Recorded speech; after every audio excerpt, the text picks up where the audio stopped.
오늘 우리에게 주신 하나님의 말씀 보도록 하겠습니다. 사무엘상 5장 1절에서 12절 말씀 함께 보도록 하겠습니다. 사무엘상 5장입니다.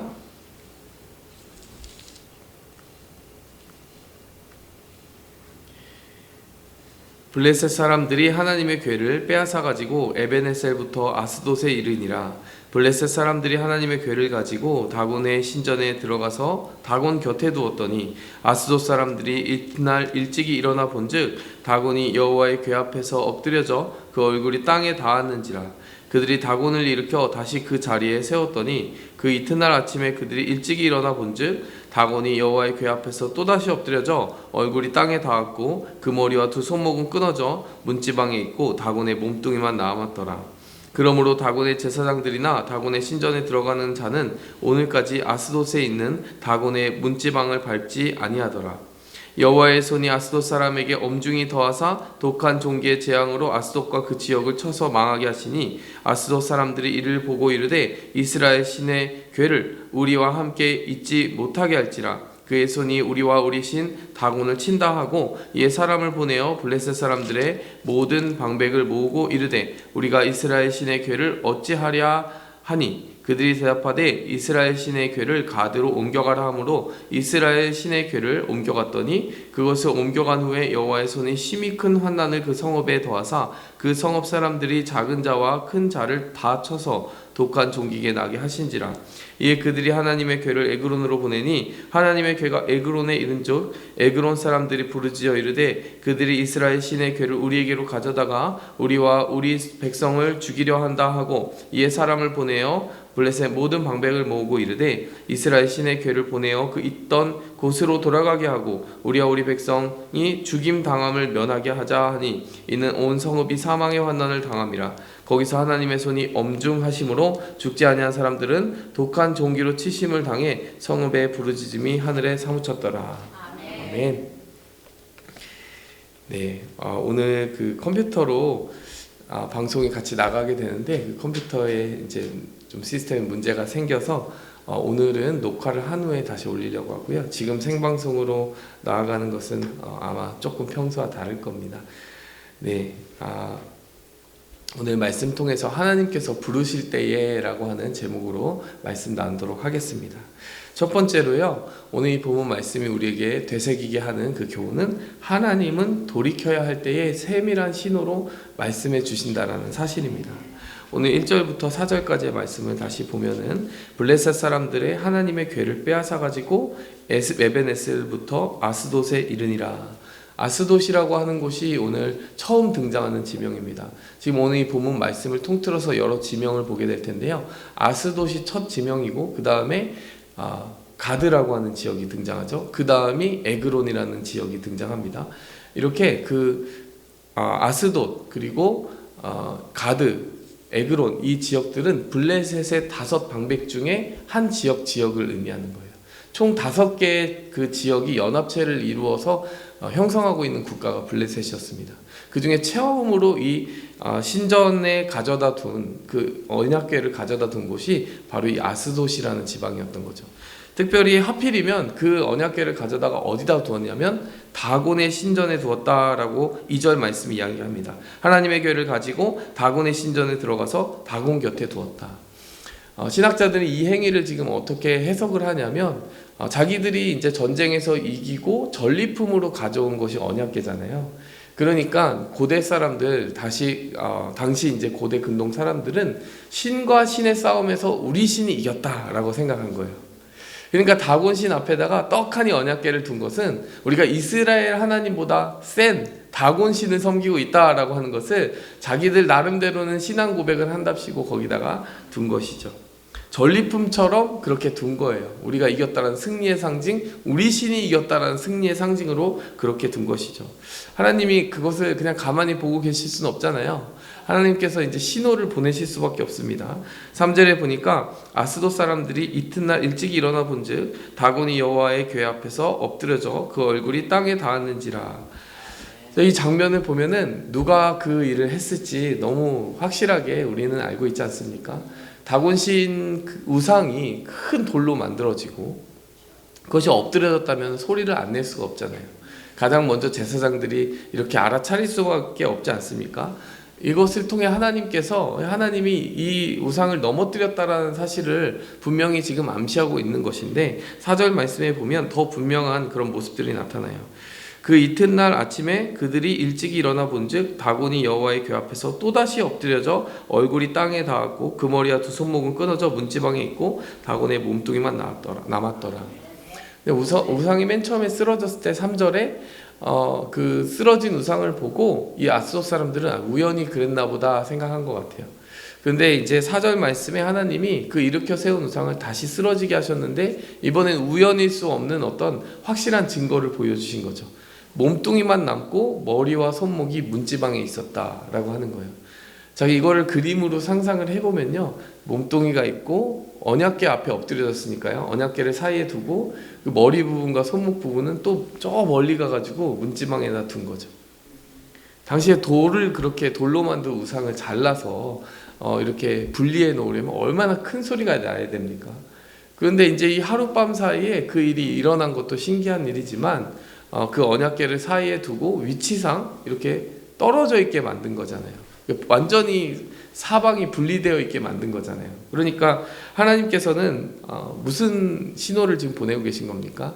그것은 우연히 일어난 일이 아니다. 하나님의 역사하신 일이고 하나님께서 너희를 부르고 계신다. 어떻게 보면 블레셋 사람들도 깨달을 수 있는 기회를 주시려고 그렇게 점차적인 어떤 계시를 주신 것이 아니겠는가 이런 생각이 드는 거죠. 블레셋 사람들만 그런데 이 사실들을 계속 좀 둔하게 받아들이고 있는 것 같아요. 그래서 하나님께서 더 분명하게 알리시는 그런 과정들이 나타납니다. 7절부터 12절 말씀을 보니까 이제 점점 하나님의 신호가 강해지는 거예요. 아스돗 사람들이 이제 이것을 못 깨달으니까 6절부터 여호와의 손이 엄중히 더하사 독한 종기와 재앙으로 그 지역을 쳐서 망하게 하셨다. 자, 이 말씀이 등장하고 있죠. 그러니까 이 사람들이 드디어 이제 깨달은 바가 있는 것 같아요. 7절 말씀을 보니까 이스라엘 신의 궤를 우리와 함께 잊지 못하게 할지라 그의 손이 우리와 우리 신 다곤을 친다. 드디어 이제 하나님의 신호구나, 이게 하나님이 하시는 일이구나라고 하는 것을 깨닫기 시작했어요. 독한 종기였습니다. 그리고 나서 이들이 어떻게 행동을 하냐면 이것이 우리와 같이 있으면 안 되겠다 해서 옆 동네로 보내는 거예요. 이 방법이 옳은 방법일지 좀 우리가 생각을 해보면 당연히 어리석은 방법이죠. 미봉책에 그치는 거죠. 자, 하나님께서 이 이스라엘 백성들 가운데 그 언약궤를 두셨을 때는 항상 평안을 주시고 임재를 주시고 하나님의 도우심을 주시는 그러한 통로로서 언약궤를 주셨어요. 하나님의 손이 그들 가운데 이스라엘 가운데 머물 때는 이스라엘을 자애롭게 붙드시고 또 적으로부터 보호해 주시고 치유해 주시는 그런 역사로서 나타나셨어요. 그런데 이 블레셋 지방에 오시니까 이 하나님께서 하나님의 손이 더하였다고 할 때 재앙과 치심으로 임하였던 것을 보게 되는 것입니다. 우리 하나님의 백성들이 감사해야 되는 것은 바로 그것이에요. 하나님의 백성들이 하나님의 그 손을 경험할 때는 항상 그 사랑을 통해 경험합니다. 그러나 하나님이 그 대적 사탄과 또 그 다른 영적 대적을 향할 때는 하나님의 손이 능력 있게 그들을 이렇게 치리하시고 또 멀리 하신다라는 사실, 정말 엄격하게 이렇게 통제해 주신다는 사실이 우리에게 얼마나 감사한 사실입니까? 우리를 보호하시는 그 자애로운 손이 또 우리를 상하게 하려는 여러 가지 그 세상의 공격으로부터 정말 능히 우리를 보호하실 강하고 능하신 하나님의 손이기도 하다라는 사실을 우리가 안심하며 나아갔으면 좋겠습니다. 자, 이렇게 신호를 보내시는데 이 신호를 바로 받아들였다면 이 언약궤를 이스라엘로 돌려보내야 되겠다 이 생각을 먼저 해야 되는데 이들이 그렇지를 않아요. 그러니까 옆 동네로 보내는데 8절에 보니까 가드라는 지방으로 보냅니다. 자, 이 가드라는 지방은 나중에 이 가드 출신 골리앗이라고 하는 이름으로 우리가 기억을 하잖아요. 근데 이 블레셋에서도 또 강성한 지역이었어요. 근데 거기서도 환란이 나게 하십니다. 독한 종기가 나게 하세요. 그게 9절 말씀입니다. 그리고 나서도 이 블레셋 사람들이 신호를 잘 못 깨닫고 이 언약궤를 어디로 옮기냐면 에그론이라는 지역으로 옮기는데 11절에 보니까 사망의 환난이 임하였다 이렇게 말씀이 전하고 있어요. 이 말씀을 쭉 정리해 보면 하나님의 신호가 점점 분명해지는 것을 알 수 있습니다. 처음에는 그냥 우상이 넘어지고 우연인 줄 알고 세웠는데 다음에 넘어질 때는 이렇게 잘려서 넘어지게 되고, 또 그래서 이제 이것을 해결하겠다고 언약궤를 옮겼더니 거기에 독한 종기가 나고, 또 그것을 못 깨닫고 또 옮겼더니 사망의 환난이 임하였어요.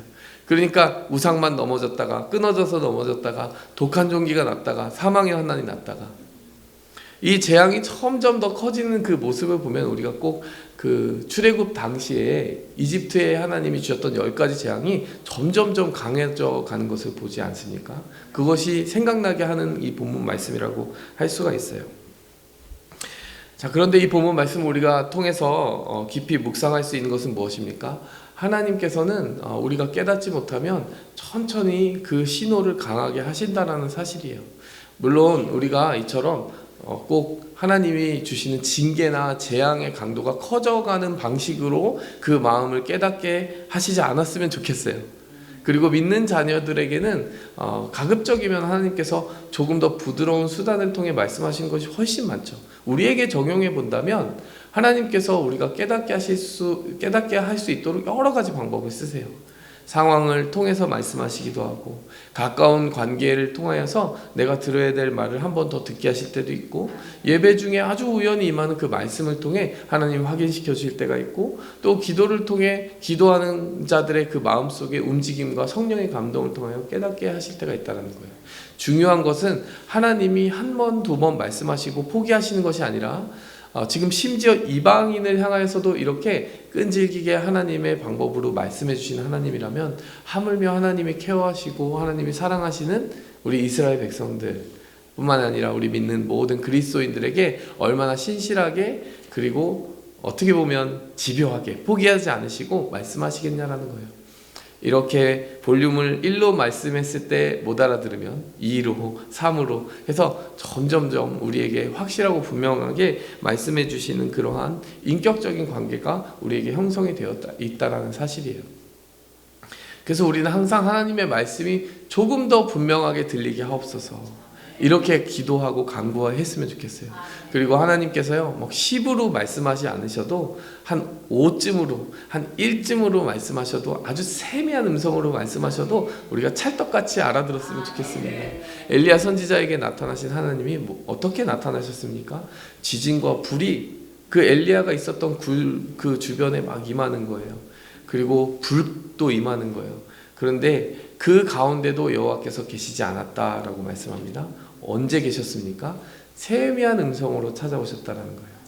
하나님께서 성령으로 우리를 터치하시고 우리 믿는 자들, 하나님의 사랑하는 자녀들을 이끄실 때는 우리를 어떻게 훈련시키시느냐? 정말 큰 소리 나는 어떤 이적도 중요하지만 아주 세밀한 성령의 음성과 교감하며 나아갈 수 있는 그러한 자녀로 우리를 이렇게 성장시키시기 원하세요. 그래서 조그만한 그 음성 속에서도 쩌렁쩌렁 울리는 하나님의 커다란 뜻을 우리가 빨리 알아듣고 우리가 삶을 민감하게 살아갈 수 있기 원합니다. 자, 두 번째로요, 우리가 믿는 자로서 바르게 살아가려면 하나님을 바꾸려는 시도를 버리고 내가 바뀌는 그런 자리로 나가야 될 줄 믿습니다. 오늘 5절 말씀에 보니까요, 계속해서 이들이 어떻게 행동을 하냐면 이 언약궤를 이스라엘에 돌려놓는 것이 아니라 자기 나름대로는 자기들 안에 전리품으로 계속 유지하려는 시도를 하면서 지역만 옮기고 있어요. 그런데 5절 말씀에 아주 재밌는 장면이 나옵니다. 그들이 다곤의 제사장들이 어떻게 행동을 하냐면, 다곤의 신전에 들어간 자는 오늘까지 아스돗에 있는 다곤의 문지방을 밟지 아니하니라. 왜냐하면 우상이 한번 넘어졌는데 그 손목과 머리 부분이 그 문지방 위에 놓여 있었다고 했잖아요. 그러니까 이것이 어떻게 보면은 자기 신들에게 굉장히 수치스러운 일이 벌어진 것이니까 자기들이 그 체면을 살려준다고 해야 되나요? 자기의 그 다곤신, 자기들이 섬기는 다곤신의 체면을 지켜주느라 문지방을 밟지 않고 이렇게 사뿐히 건너서 가는 그런 습관이 생겼다라는 거예요. 근데 이 장면을 보면 참 웃음이 나오는 거예요. 어떻게 보면 자기들이 섬기는 신이라고 하는데 신이 자기들을 지켜주어야 되는데 자기들이 신을 지켜주고 있으니 이거는 본말이 전도된 것 아닙니까? 사실 조금 영적으로 깨어있다면 깨달아야 되는 거죠. 하나님은 살아 역사하시는데 지금 이 신은 자기 스스로 구원할 수 있는 능력이 전혀 없고 그냥 돌덩어리에 불과하다는 것이 이미 드러나고 있는데도 불구하고 그들은 그것을 깨닫지 못하고 계속 그런 헛된 것에 의지하는 모습을 보여주고 있는 거예요. 근데 사람이 그런 것 같아요. 사람이 이렇게 무언가 정말 의지해야 될 하나님을 버리고 그것을 대신하는 수단들을 만들려고 하는 경우가 많습니다. 그것이 인간적인 물질의 유혹이 될 수도 있고 사람에게 의지하는 것이 될 수도 있고 우리가 하나님을 대체하는 여러 우상들을 자꾸 삶에다가 가져다 두는 그런 우를 범할 때가 있습니다. 물론 하나님이 주시는 관계, 물질, 여러 가지 그런 상황적인 것들 다 소중한 것이지만요, 중요한 것은 하나님을 가장 첫 자리에 두고 나서 의미 있는 것이지 그것들을 먼저 내 삶에 우선해서는 사실은 하나님께서 질투하시는 하나님이시기 때문에 그것을 가만두실 수 없다는 사실을 기억해야 되는 것입니다. 그래서 사실은 지금 우상으로 말미암아 심판받고 있는 이들이 다곤씨는 살아있지 않나 보다. 그리고 우상을 버려야 되는데 버리는 게 아니라 어떻게 하고 있는 거예요? 문지방까지 소중히 여기고 있는 거예요. 그 문지방까지 이렇게 아이고 우리 다곤씨는 위해야지, 우리가 좀 보살펴 드려야지 이러면서 문지방마저 이렇게 거룩하게 의미를 부여하고 있는 것을 보면서 우리가 때로 우리를 바꾸는 것이 아니라 자꾸 우리가 이렇게 정말 근본적으로 하나님 부르시는 그 방향으로 바뀌어가는 것이 아니라 계속 구습을 쫓는 일이 있는 거구나라고 하는 생각을 말씀을 통해 깨닫게 되는 것이죠. 그래서 하나님의 뜻을 마주쳤을 때 내가 바뀌라고 하는 신호를 하나님이 보내실 때 내가 먼저 돌아보고 하나님 앞에 내 안에 있는 우상을 버리며 바른 모습으로 나아가는 것이 우리의 선택이 되어야 될 줄 믿습니다. 하나님을 우리의 기준에 맞춰서 바꾸는 것이 아니라 우리가 하나님의 뜻과 부르심을 알아듣고 그 방향을 향해서 나아갈 때 우리가 생명력 있는 그 인생을 선물 받을 줄을 믿습니다. 말씀을 맺도록 하겠습니다. 오늘 이 본문 말씀에 블레셋 사람들이 이렇게 하나님의 임재를 처음 마주친 모습들이 참 두려웠던 것 같아요. 근데 그 두려움을 바탕으로 인생을 향한 그 하나님의 경륜과 지각을 회복했으면 좋았겠다라는 생각이 드는데 그 기회를 좀 블레셋 사람들을 놓치고 있는 것을 봅니다.